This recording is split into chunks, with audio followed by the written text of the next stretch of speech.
Hello everybody, and welcome to another video in the IELTS Learning Tips series. And today I want to look a little bit more at IELTS Writing Task 2. So if you haven't met me before, my name's Bernie Wall. I'm an IELTS trainer specialising in working with students who need bands 7 and 8. And in particular, those who might have taken the exam quite a few times and not passed it. So I work with those students looking at what's stopping them from getting their bands and then trying to put that in place. So if you are in that position and you need to get 7 or 8 in your IELTS and you're not reaching those scores, then I'm always happy to speak to you, find out what's going on, why it's not happening, and then look at the kind of support or plan you need to change that situation. So if you want to get in touch with me, you can do that through my website, IELTSlearningtips.com, or through my Facebook group, which is IELTS Band 7 and 8 Success Tips and Strategies, or contact me on Facebook at Bernadette Wall and leave me a message and I'll reach out to you and let you know how we can have a chat about your IELTS and look at putting in place the support you need to make sure that the next time you take it, you can get your score. Okay, so let's come back to today's video, which is about analysing the question well.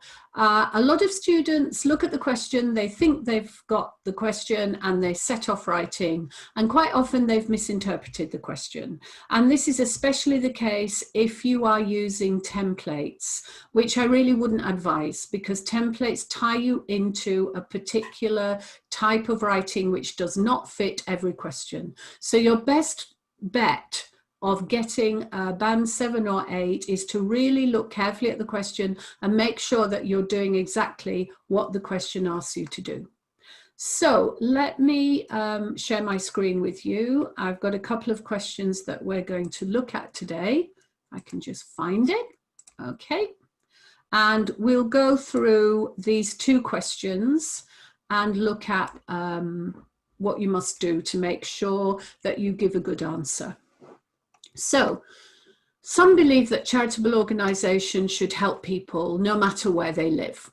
Others argue that charities should only help those living in the country where the charity is based. Discuss both views and give your opinion. This is probably the most popular or most common type of IELTS question, a discussion with an opinion. So we're looking at 2 points of view. Some people who believe charities should help anybody, wherever they live, and other people who believe that they should only help people who live in the country where the charity is based. So you need to address both of these ideas, and you also need to give your opinion. Now, you can agree with the first group or the second group, or it is possible to be somewhere in the middle, if that's how you feel. The only thing I would say about that is that it is much more difficult to sit on the fence and be in the middle. So unless you're very sure about your writing and you know that your writing is good enough to get a band 7.5 or 8, it's probably better to choose one or other side of the argument, because that's easier to explain and you won't get lost if you do that. Whereas sitting in the middle, it's quite easy to get lost and to be confused about your answer. Okay, so if we look at this question, let's see what you must consider. So this is a discussion plus your opinion. So the first thing we need to look at is the belief that charities should help people wherever they are. And the second point of view is that charities should only help people who are in the same country. So you need to consider both of these points of view, and you need to find some reasons or some why people believe it, some evidence to show the examiner in your writing why people hold these views. So that's your first job, is to come up with some reasons or evidence for these 2 points of view, and you have to address both of them, because it said discuss both points of view. So if we just go back and check on that, I think you can see both views. You can't just pick one.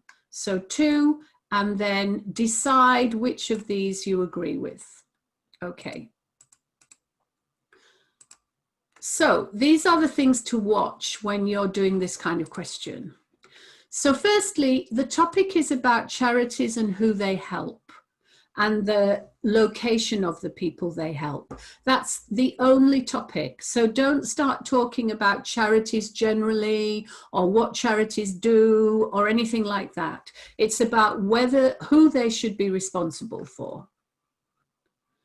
And the second thing is that you need to decide very early on what you think about the two groups and what evidence there is to support these arguments, and also which one of them you agree with. So is it just one side or is it in the middle? As I mentioned before, unless you're a 7.58, this is quite difficult to do. And if you do decide to go in the middle, be very, very careful that you stay with that point of view. In fact, whatever you decide, you must stay with that point of view from the beginning to the end. You'd be amazed how many essays I read from students where I think they believe or agree with group one until I get to the conclusion and discover that actually they agree with group two. Now, if that happens to me when I read it, it will happen to the examiner.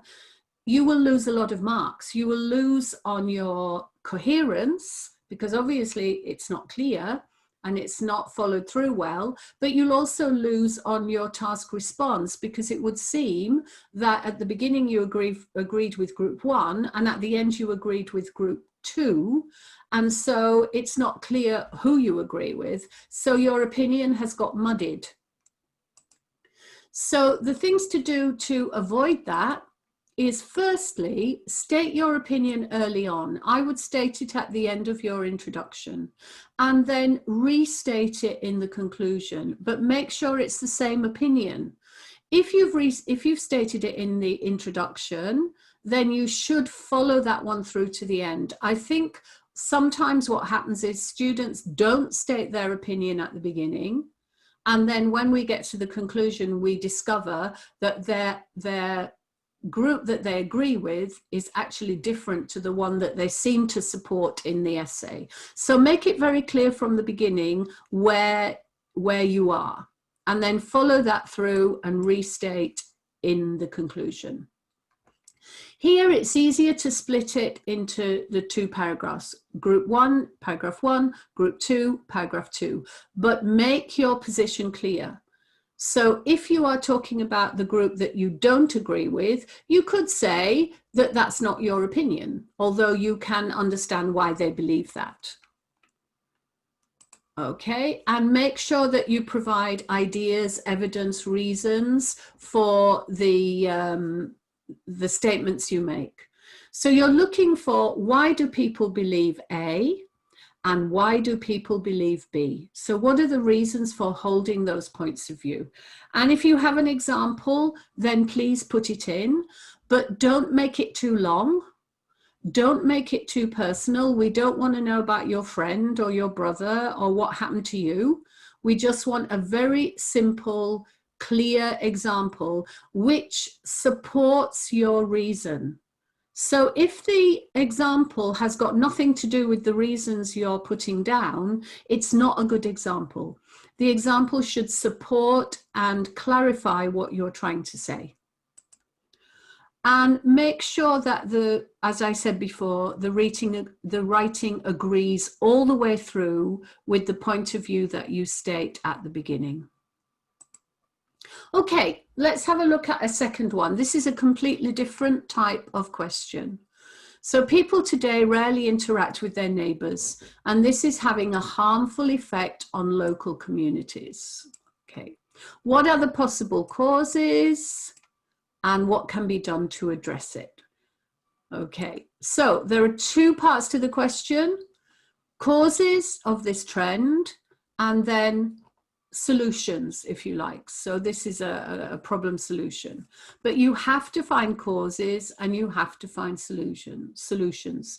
This is not a discussion on what people feel. It's very simply saying why this happens and how we can change it. So a problem solution. I actually like this task. I think it's the easiest of them all because it's very objective. You don't have to give your opinion. You don't have to think of reasons why you agree or disagree or anything like that. You just have to say, here are some problems and here are the solutions that I suggest for the problems.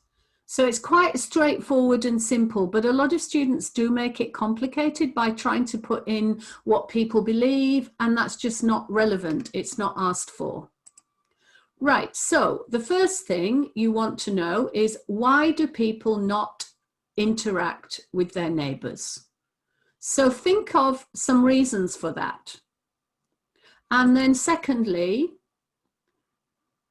this is harmful according to the question, and how can you stop it being harmful? So look at the reasons you gave for lack of interaction and then come up with some solutions to stop this from being harmful to communities. Okay, so the things you need to watch: choose a number of reasons. I would normally choose 3. It's about the right number for the number of words that you have. And explore these reasons in the first paragraph. So people don't interact with neighbours because, number 1, maybe they're at work a lot and so they're not at home enough. Number 2, maybe they spend a lot of time on their computers or TVs, so they don't go out very much. Number 3, perhaps, you know, culturally, certainly if it's in the UK, we're not very good at socializing always with people we don't know. So something like that, 3 reasons. And then in the second paragraph, think about how you can change that. So maybe the first one is some sort of life-work balance where people have more time to have social time, and that might encourage them to see people and speak to people more. Maybe education, to show people that, you know, working within the community and being friendly in the community is better than watching TV all the time, and the dangers of watching TV with all of its obesity, health problems, etc. And then thirdly, maybe people need to do more within the community, to organize more things within the community, which might benefit, say, the children more. If children get to know each other, maybe as they grow up, they'll bring their parents in. I'm just throwing out ideas. So 3 and 3 to me would be a good number. 3 reasons for this trend, and then 3 solutions to the problem. So don't talk about whether you agree or disagree. It's not relevant. They don't want to know your opinion. They don't want to know whether you agree or disagree. They just want you to explore the problem and see how you can find solutions to address them. And what you need to do is state the problem in the introduction. Don't go into the detail of the reasons, just state what the problem is. You can use the question to restate it, and then signal that there are ways of addressing this problem so it doesn't become too big a problem. Make sure it's objective. You don't need any stories, example. Well, you could put an example if you have one, but again, don't make it a story. Don't give your opinion, keep it objective. Yeah, you can provide examples if you have an example of this situation. Maybe you have, maybe you experienced something where people suddenly became friends with their neighbors because of some initiative that happened in the local area. So that would be a good example, but make sure you don't tell it as a story. Just keep it very clear and objective. And make sure the paragraph's balanced. So you don't want like 5 problems and 1 solution, or 2 problems and 10 solutions. So keep it balanced. The same number, it's easier to do the same number of problems to solutions, because then each solution can address an individual problem, and that will naturally balance it out. Okay, so that's where you need to start with writing task 2. Always really analyze the question well, think about what it is it's asking you to consider, and then do exactly what it says. No surprises in the introduction, in the conclusion, and make sure your point of view follows all the way through. And if it doesn't ask for your opinion, don't give it. Okay, I hope that was useful, and I'll see you in another video.